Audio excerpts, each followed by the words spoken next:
అందరికీ శుభాకాంక్షలు అండి.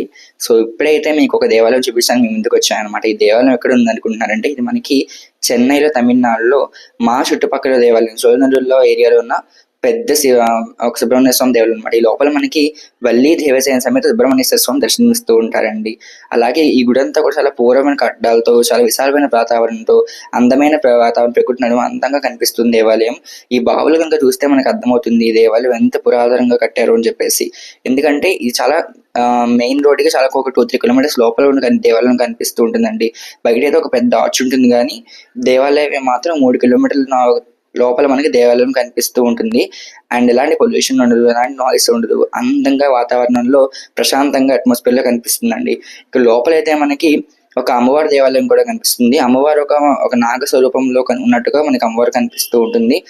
ఎందుకంటే ఇలాంటి దేవాలయాలు మనం దర్శించుకోవడం వల్ల ఏమవుతుంది అంటే, తెలియని ఒక ఎనర్జీ వైబ్స్ వస్తూ ఉంటుంది. ఇలాంటి కట్టడాలు మనకి పూర్వం జరిగిన ఉన్న కట్టడంలా కనిపిస్తుంది కాబట్టి ఈ దేవాలయం. అండ్ చుట్టుపక్కల కూడా చాలా మంచి మంచి వృక్షాలు, దేవతా వృక్షాలు కనిపిస్తున్నాయి. కదంబ వృక్షము, అలాగే ఈ యొక్క రావి చెట్టు, వేప చెట్టు, ఉసిరి చెట్టు, ఇవన్నీ కూడా మనకి ఈ యొక్క ప్రాంగణం అంతా కూడా అందమైన చెట్ల మధ్య చాలా ప్రశాంతంగా ఉందండి. ఈ లోపలైతే మనకి ఒక గణపతి ఆలయం కనిపిస్తుంది, శివాలయం కనిపిస్తుంది, అలాగే విష్ణాలయం కనిపిస్తుంది, రామాలయం ఉంటుంది.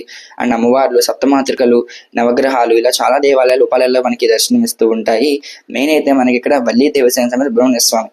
సుబ్రహ్మణ్య స్వామిని మనం కొలుచుకోవడం వల్ల ఏమవుతుందంటే వంశాభివృద్ధి కలుగుతుంది, అలాగే చర్మ రోగాలు కూడా పోతాయని చెప్పి చాలా మంది చెప్తూ ఉంటారు. స్కిన్ డిసీజ్ ఏమైనా ఉన్నా కూడా ఈయన తలుచుకోవడం వల్ల అన్ని పోతూ ఉంటాయి. అలాగే సర్పదోషాలు ఉన్న వాళ్ళు కూడా ఈ యొక్క సుబ్రహ్మణ్య స్వామి ఆరాధన ఎక్కువ చేస్తూ ఉంటారండి.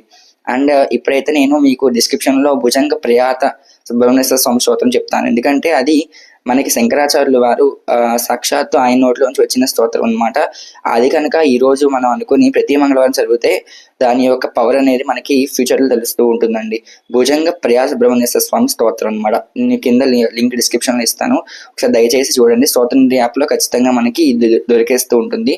సో ఫస్ట్ నేర్చుకొని తర్వాత దాన్ని చదవడానికి ప్రయత్నించండి. ఈ లోపలైతే మనకి చాలా అందమైన వాతావరణం చెప్పాను కదా, చాలా తెలుగు వాళ్ళు చాలా మంది అడుగుతూ వచ్చారు అనమాట. దారిలో కూడా అడుగుతూ వచ్చారు ఈ దేవాలయం ఎక్కడుంది ఇక్కడ మన అందరికి అలవాటు కాబట్టి, ఈ రోజు మన దేవాలయానికి వెళ్ళడం మనకు అలవాటు కాబట్టి అందరూ వెతుక్కుంటూ వస్తున్నారు అనమాట. అప్పుడు నాకు అనిపించింది, ఎందుకు మన ఈ గుడిని ఒక వీడియో గేమ్ చేసి చూపించకూడదు అని చెప్పేసి మీకు మొత్తం డీటెయిల్గా మొత్తం గుడి అంతా కూడా మీకు చూపించాను.